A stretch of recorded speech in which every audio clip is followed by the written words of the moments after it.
Hey, Sharon Horne-Ellstrom here, also known as the Pajama Grandma. I don't know if I've shared that on this segment, that I go as a Pajama Grandma sometimes because I'm in my robe a lot of the time. For a lot of reasons. I've got a long history of chronic pain. I am actually visually challenged, very visually challenged, and for other reasons. But BP Challenge, day 17. What are we doing? What are we thinking about? We are talking about handling conflicting expert advice.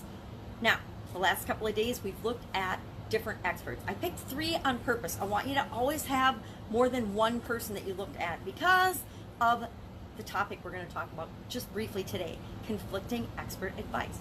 Have you ever been looking into something and found out that some of the top experts in the area you're looking at have different advice? They have different ways of solving the same problem because there are infinite ways and infinite possibilities to solve any possible problem we could ever have on the planet. There's a lot of different ways we could do it. And the way one expert does it could be totally different from the way another expert does it. Think of, and I've never done it, but think of different psychotherapy treatment methodologies. You know, they used to electric shock people. They used to give them drugs. They used to do talk therapy, and there's all different things. And now I know nothing about psychology, so maybe that's not a really good example for me to use, but it's something that a lot of us can relate to because we've heard about it. We've heard different methodologies before. The same is true of anything that we're trying to do. So as you've been exploring and going through and getting expert advice, I suspect, like me, you've already found some conflicting advice. Some of the things I can think of with respect to the challenge I'm doing with respect to getting my blood pressure down, I've heard different amounts of supplements that you should take. I mean, vastly different amounts. I've heard you should cut back on salt. You don't have to cut back on salt. I've heard you should do a lot of exercise. I've heard you should do a little exercise. So there's all kinds of different conflicting pieces of information that I'm getting as I'm doing my research. Well, how do you handle that? What do you do about it? Well, the thing I want to do is share what I call PSDM, Problem Solving Decision Making Method. And it's really a little cycle. And I drew a picture because I'm such a talented artist. Not really, but to remind me of the steps. And maybe I'll clean this up and make it a little better. But I know the steps, but to help you remember the steps, I wanted to create this little graphic. And I'm like, maybe these little symbols don't mean anything to you, but it worked for me at the time, and I just popped it off this morning. But there's something called the problem-solving decision-making cycle, because guess what?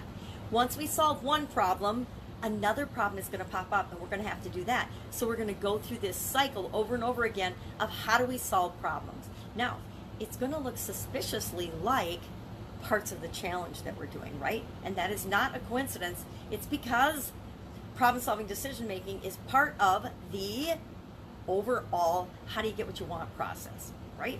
Because when we go for something that we want, a lot of times obstacles and challenges pop up, and we need to overcome them in order to get to that end goal, to get to the thing that we want. So what the heck are these symbols, and what does this cycle mean?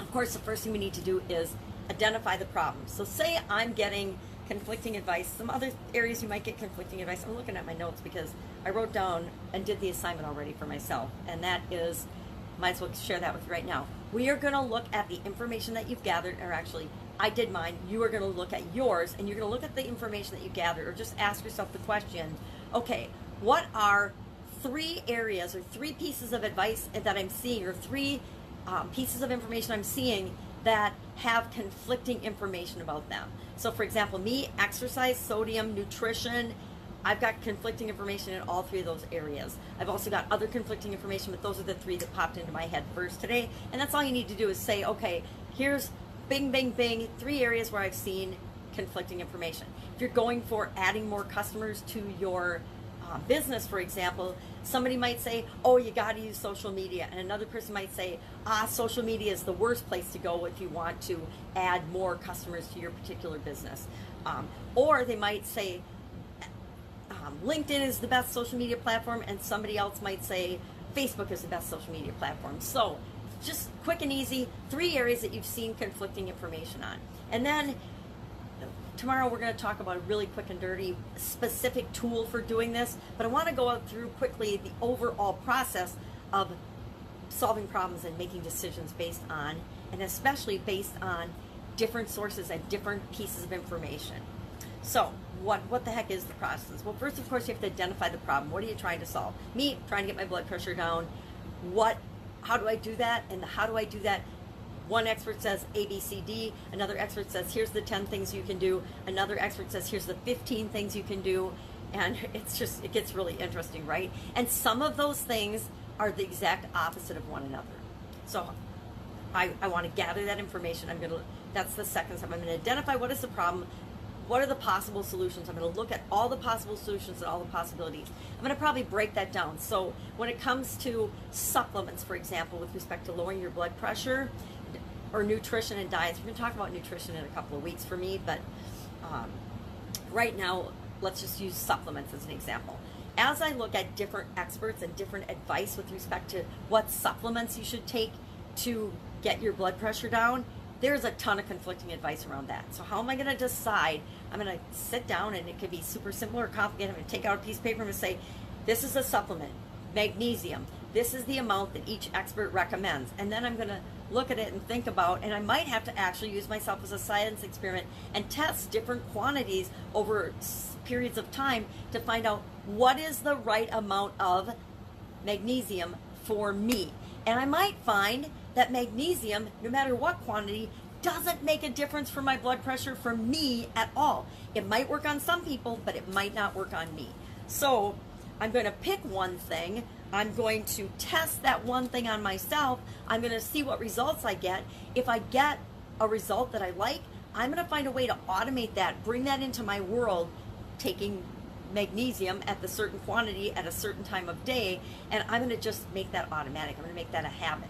I already have made taking supplements for my health a daily habit, and I've got one of those month or weekly pill packs where it's got, breakfast, lunch, dinner, and then bedtime. And so I separate out all the different supplements that I already take. But if I find I don't take magnesium, so if I find out magnesium is one I need to be taking in a certain quantity, I'll just put it in the right time of day pill pack, and I'll take it every day, and it will just become automatic. I actually have alarms set on my phone to remind me to take my supplements, because sometimes I forget.